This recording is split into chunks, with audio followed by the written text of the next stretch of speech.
Yes, the Nintendo Wii, a console I'm sure that at least a few thousand people have made videos on at this point, not including just playing the games themselves. But truly, even just for 1 minute, can we just sit down and acknowledge that the Nintendo Wii is a console like no other? And I don't think anyone's denying that fact either. That's why it's worth studying as much as it is. The Nintendo Wii is an oddity that we'll probably never ever try again. I remember some of my original experiences with the Wii were visiting my cousins when I was a really young kid.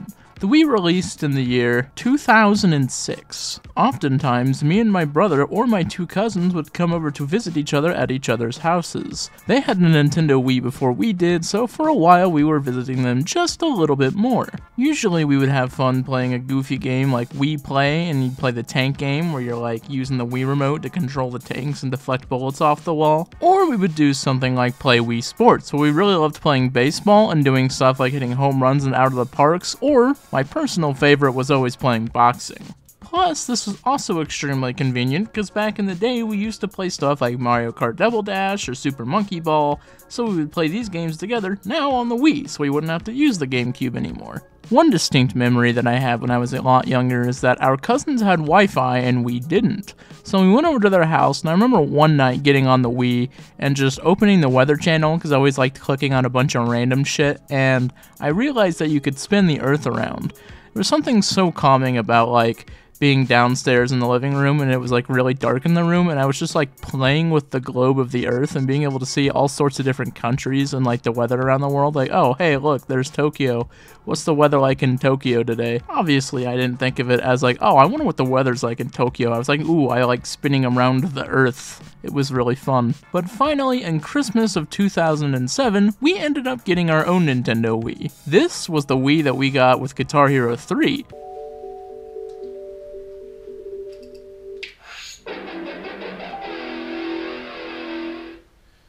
It was a special version that came with the guitar itself. I did have a little bit of experience playing Guitar Hero 3 and prior Guitar Heroes on the PS2 at my cousin's house before, and Dance Dance Revolution, so I did like rhythm games. But this was the first real chance that I had to actually have a Guitar Hero at home, and I tell you dude, I was fucking obsessed. I played that shit for like 8 hours a day religiously. Or like, you know, later on in times, getting obsessed with games like Wii Sports and just trying to get pro in every single mode, like bowling. Or some of my absolute personal favorite memories on the Wii was later on in its life cycle, a lot of people really loved the game Mario Kart Wii. We had Mario Kart Wii around the time that the Wii came out. We had the Wii wheels and everything. It was very hard to get back then. But I would do all sorts of time trials. I was obsessed with trying to get some of the best track records on Mario Kart Wii. Some of the cool tricks that you could watch people do because you could see the world's best players' replays. Stuff like the events on the Mario Kart channel that you could only exclusively do if you had that channel, because we did get Wi-Fi later on in life, of course. I was just so obsessed with doing the competing for all these tracks that I think the biggest memory that I have doing it is just one day sitting in the living room on like the old couch that we used to have. I was playing Mario Kart Wii and I went to the Rainbow Road course and I watched the replay that this guy had, and I watched him like play Funky Kong and like skip an entire lap like right off the get-go, and I just had my fucking mind blown. But all in all, I love the Nintendo Wii. You know, stuff just like turning on the console and being like, oh hey, look at all these channels, you know, it's like a line of TVs. A line of TVs. Now, where do you think they got that idea from? Something I've been thinking about for a while, honestly, is like, what was the Wii like before we got it? Let's just say I've done my fair bit of research of goofy stuff and development of games and consoles, and honestly, I kind of wanted to talk about my experience, but I realized that the Wii deserves a lot more treatment than that. The Wii has a history that so many people deserve to know about that today I've come here to tell you all about the history of the Wii. That was my history of the Wii, now here is the history of the Wii. Think of it like I'm a Wii archaeologist and I'm digging up the past.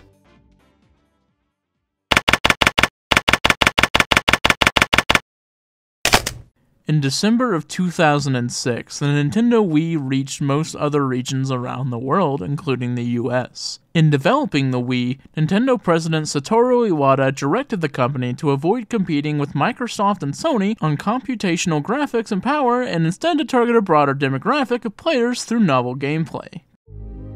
The reason this was done was because Nintendo knew that Sony had sold 150 million units for the PS2 during the 6th generation. The second reason was that they knew that Xbox had started taking a cultural domination in the gaming space with Halo. So while the Xbox sold 24 million units, which is pretty good for a new console, and the Nintendo GameCube only sold 22 million, which isn't a drastic difference, Nintendo knew that the approach was going to have to be different if they wanted to approach the market, especially in a culturally dominated Halo demographic. So, with everything about the Wii already being finalized, from specs to hardware to the actual controllers that they would use for the system, Nintendo now needed to come up with the system's IPL, or Initial Program Loader, also known as the Wii Menu. The Wii Menu started its development in the year 2005. Nintendo had just finished the development of Wii Connect 24, and now they needed to discuss how the system was going to operate. While it had been talked about in passing, it was merely talked about in several different divisions within Nintendo, without any real unity of the actual company. So Nintendo did something a little more unique. They actually made the Wii Menu a company-wide project. Nintendo's first initial ideas revolved around the console staying on at all times. So what could Nintendo do exactly to make people warrant keeping the console on? Well, Kenichiro Aoshida, also known as Tamaki-san, was responsible for many of the Wii's early ideas. Tamaki-san had this idea that playing video games cut him off from the world around him. Having such a big role in the development of the Wii's IPL, Tamaki-san saw this as a good opportunity to bring those ideas to life. So with this idea in mind, Tamaki-san wanted to do something that was a little different than your typical console. He wanted to do something like offering services, because of the system's idea to never sleep. The first example of this being done was on the Nintendo DS with PictoChat. And remember Marissa chatting with her friend in the other car? That means a molester driving along could see your child in the back seat and start sending messages while you're in the front seat, totally oblivious to what's happening. Initially, all the original channel ideas that you heard of on the Wii were trying to be crammed into one application, albeit Nintendo was unable to include all of those into one thing together. So instead, Nintendo's new approach was to, yes, include every single one of these ideas, but we'll make them separate applications. But then a new issue arises. If you're going to have all of these applications, how exactly are you going to present all of these applications to the viewer? Someone initially had the idea of lining them all up like TVs in an electronic store window that you might see on the side of the road. Nintendo thought about this for a while and they kind of came to a dead end, until eventually somebody took that TV idea, started lining them up, and somebody looked at it and was like, oh, those kind of look like TV channels. And thus, the channels were born. There were other small ideas that didn't make it into the initial lineup of the Wii Channel system though, and that was stuff like having the dish channel initially being a little bit bigger. This was due to the idea that of course it was going to be used more regularly than the other channels on the console, but they eventually scrapped that idea to make all of the system applications feel equal to one another. So let's talk about each individual application and how it was developed in its early stage.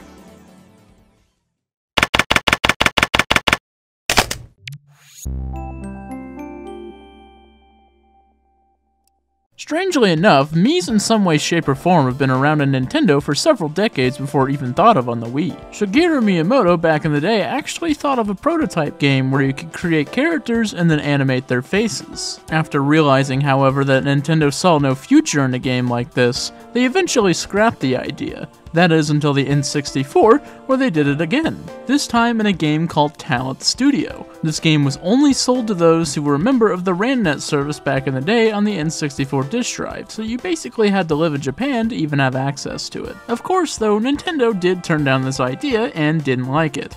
But Miyamoto-san had another idea in mind. Using the power of the Game Boy Color, the e-reader, and the Game Boy Color camera, they decided to come up with a brand new idea. This was referred to as Stage Debut and was actually originally shown off at E3 2002 as a tech demo. But once again, Nintendo decided to shoot down the idea. But suddenly, Mr. Iwata came up to Miyamoto-san and was like, hey, you know, that face thing idea you were going on with for like over a couple of decades and we were telling you was a pointless idea, well actually we were letting a DS team work on this idea the whole time. Miyamoto-san, completely in love with the idea, went to the team that he was working with on the Wii and said, so I went back to my team and I said, you guys are useless.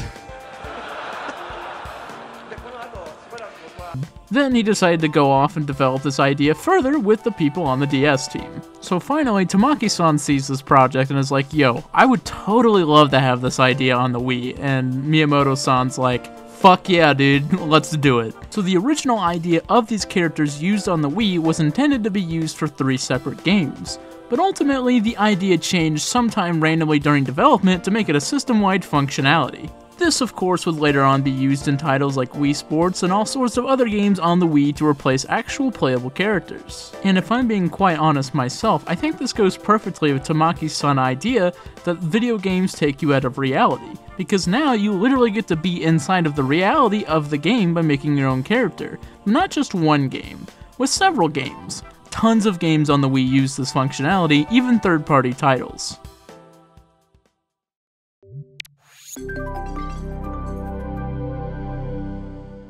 I think a really fun fact about all of the channels during development of the Wii is that most of them were actually developed very close to the end of the deadline of the release of the system. That is, except for the photo channel.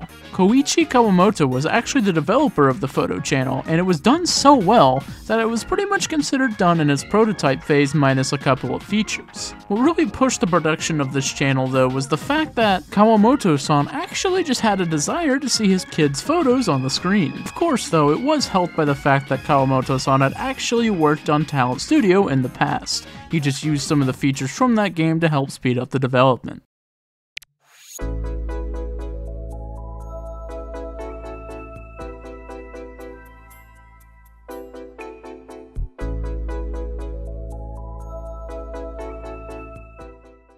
I know everyone's been waiting to hear about this one, but yeah, the Wii Shop Channel. We gotta talk about it. I used to use this thing all the time to buy virtual console games when I was a young kid. More or less, rather, I would be like, hey, can I have Wii points so I can get a virtual console game? And I had a lot of virtual console games too. Like, I got like a couple Mario games, I had a couple Castlevania games, I had Contra, you know. That was the way I experienced a lot of the old classic games that I didn't get to experience back in the day. The Wii Shop Channel, also known as the Shopping Channel back in development, it was a place initially designed by Nintendo pretty much to sell retro games that they even called Virtual Console back in development. Basically, you spent your Wii points, you saw a little Mario guy do his little jump and do a few blocks and pick up a few coins while the game was downloading itself, and there you go, you had a game right there in your Wii system menu. It was pretty cool and convenient, and you can just click on the game, start it, and start playing. But back then, before they decided that all of the retro games would have their own little channel on the Wii system menu, they were initially going to have a Virtual Console channel that you would click into and you would see all the games that you bought and launch them from there. It was pretty simply changed just because of the fact that it would take too long to launch a game. I'm looking at you, Nintendo Switch Online. The other main purpose of the Wii Shopping Channel, though, was actually for smaller developers to make dedicated Wii software. This was later on referred to as WiiWare. Purpose was to pretty much allow small developers to sell games on the shop channel with little to no upfront cost because Nintendo would handle the distribution. Nintendo had also planned that developers that sold well enough as WiiWare that they would put them in disc form and sell them in physical stores. This pretty much only really happened though for one game in Australia, and that was Tetris Party Effect, which there were 2 other games that actually did make it to physical disc distribution as well, but those weren't actually done by Nintendo.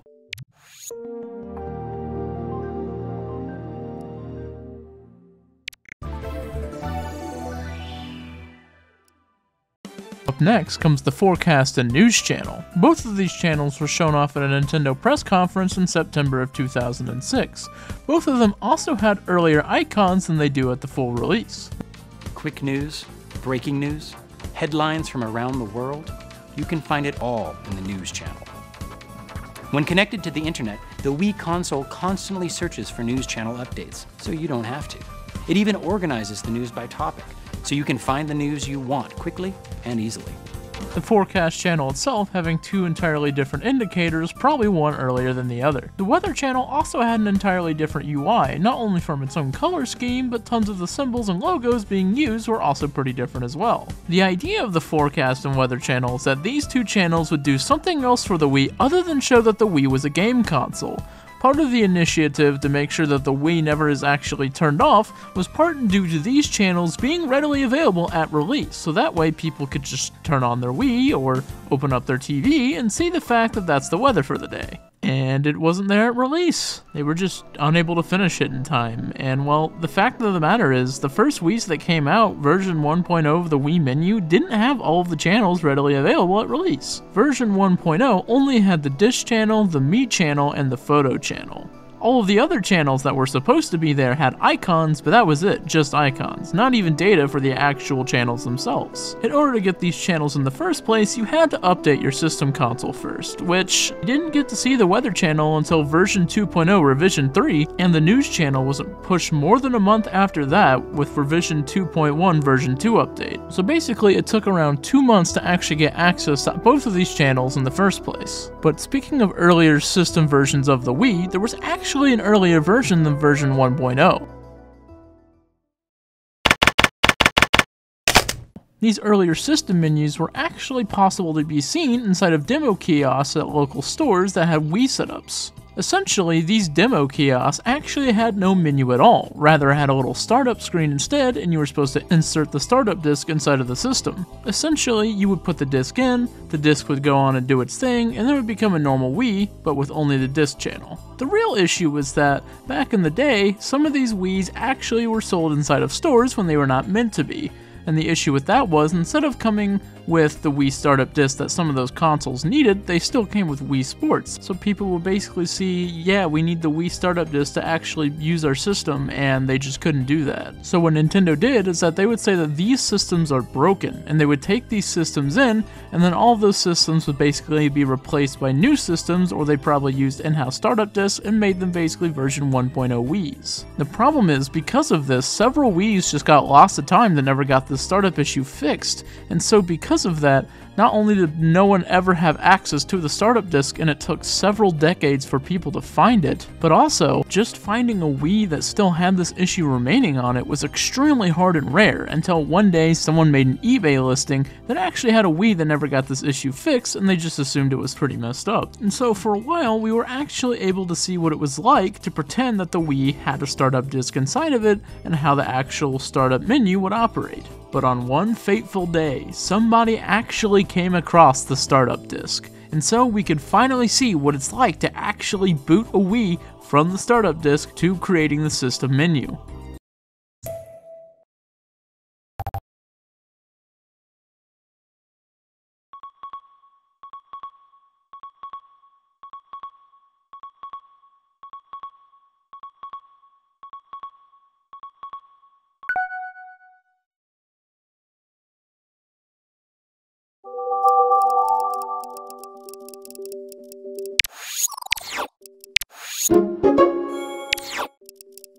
A little interesting tidbit is that it was known for a while before this little eBay Wii was actually found. Wiis were refused to boot any disc with the ID RAAE. Nobody really seemed to know why until that eBay Wii was actually found. Thanks to bushing on Hack Mii, we now know this information, because he was allowed to play with the Wii. But while we're at it, why don't we go ahead and talk about some unused features of the Wii menu? For example, the game Animal Crossing City Folk was actually supposed to have an unused feature inside of the messaging system. This feature would essentially let you know of daily things that were changing out throughout the game when different shops were showing up or different items were for sale. The Wii was also supposed to have a third functionality for discs as well. If you go into the Dish channel, you'll see the fact that there is a GameCube and Wii disc.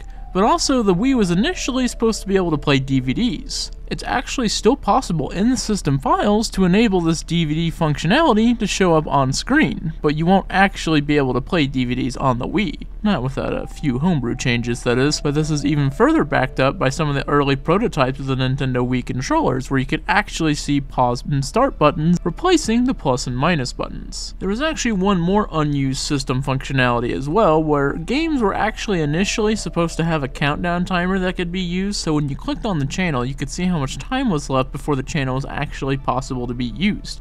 But this was never actually officially used. But the people who made the homebrew channel, on the other hand, before they actually launched it, used this feature before launching the app. And with all that, that's the Nintendo Wii. From 2006 to 2013 at its end of life, and we started seeing some of the features of Wii Connect 24 shutting down, it was one of the best consoles ever made. Something completely unique that you'll never see in the modern age, because honestly, no all-out motion control system is just going to get created unless it's VR related. And even then, you just won't ever see anything with the unique personality of the channels of the Wii. Like, I couldn't have ever come up with that myself, and I don't think most people could have either, and just being able to replicate that idea might be a lawsuit, honestly. I have no idea. I'd love to see someone do it again someday. It might be possible without it being like seen as stolen in some way, but man, I just love the Wii. It's got some of the best games Nintendo's ever made, some of Nintendo's most fun originality, and it was way ahead of its time in ideas. And you know I'm telling the truth because you just take one look at YouTube and search up Nintendo or search up Wii, and you're guaranteed to find thousands upon thousands of videos related to the Nintendo Wii. People are still playing Wii Sports. It's one of the finest aging games of all time. But with that being said, all good things have to come to an end, and that includes this video. So, I'm Holiday, and thanks for watching.